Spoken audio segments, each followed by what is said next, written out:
Hello guys, welcome to my YouTube channel Prabhakar insights. Guys, science की class में आपका बहुत बहुत स्वागत है। और गाइस, आज हम पढ़ेंगे सर्कुलेटरी सिस्टम। ओके, तो ये सर्कुलेटरी सिस्टम क्या होता है ये आज हम जानेंगे। Circulatory system that's transport nutrients. काम क्या है? न्यूट्रिएंट का ट्रांसपोर्ट करना, respiratory gases and metabolic products throughout a living organism, permitting integration among the various tissues। जो सर्कुलेटरी सिस्टम है ट्रांसपोर्ट करता है किसको? न्यूट्रिएंट को, जो रेस्पिरेटरी गैसेस हैं उनको, and metabolic products through out a living organism. Metabolic products को किस तरफ? लिविंग ऑर्गेनिज्म में, permitting integration among the various tissues. The process of circulation includes, जो प्रोसेस ऑफ सर्कुलेशन होता है उसमें क्या इंक्लूड होता है?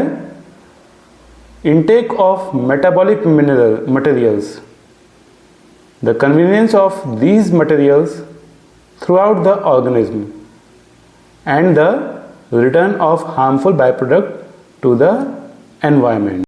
Invertebrate animals have a great variety of liquids। जो इन्वर्टिब्रेट एनिमल रहते हैं उनमें बहुत सारी वैरायटी होती है। किसकी? तो लिक्विड्स की, सेल्स की, and modes of circulation. Though many invertebrates have what is called an open system, in which, जिसमें कि fluid passes more or less freely throughout the tissues, और defined areas of tissues, define करते हैं tissues के area को। all vertebrate however have a closed system।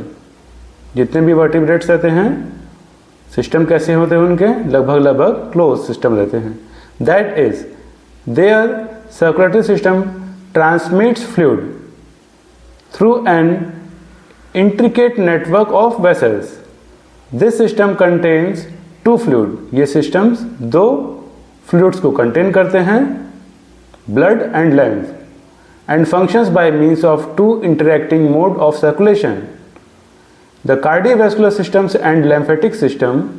Both the fluids, components and vessels through which they flow reach their greatest elaboration and specialization in the mammalian system and particularly in the human body। यहाँ पर आप देख सकते हैं guys, the circulatory system. यहाँ पर क्या बताया है? Click an area of the body to zoom in. ये हो गया सर्कुलेटरी सिस्टम। और अब हम यहाँ पर जूम करके देखेंगे इस एरिया पर। Okay, you have to see. Click on hover over a blue dot to learn more। ध्यान से देखिएगा। Click here to go back to full circulatory system। देखिए गाइस, देख सकते हैं आप ब्लू डॉट में। Click here to see full human body। अगर यहाँ क्लिक करेंगे तो फुल ह्यूमन बॉडी हमें देखने को मिलेगी। देख सकते हैं किस तरह से सर्कुलेटरी सिस्टम काम करता है। Okay, you have to see this।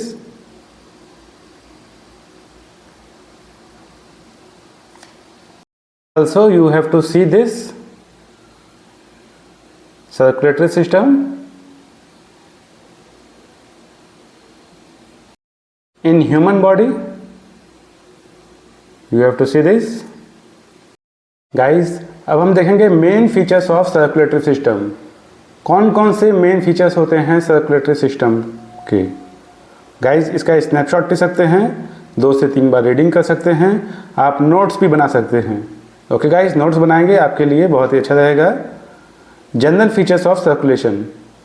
All living organism, जितने भी लिविंग ऑर्गेनिज्म हैं, take in molecule from their environment. से क्या लेते हैं? मॉलिक्यूल लेते हैं। यूज देम टू सपोर्ट, किसके लिए? सपोर्ट के लिए। कहाँ पर? तो मेटाबॉलिज्म में, the metabolism of their own substance, and release by product back into the environment. और रिलीज करते हैं बाई प्रोडक्ट एनवायरनमेंट को। द इंटरनल एनवायरनमेंट डिफर्स मोर और less greatly from the external environment. जो इंटरनल एनवायरनमेंट होता है differ होता है मोर और लेस, ज़्यादा भी हो सकता है लेस भी हो सकता है, greatly from the external environment से, डिपेंडिंग ऑन द स्पीसीज। किस पर डिपेंड करता है? Depending on the species.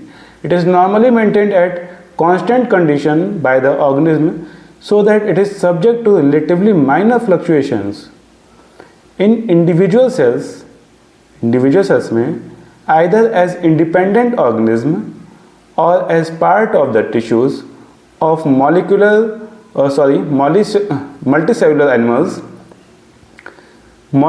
molecules are taken in either by their direct diffusion through the cell wall or by the formation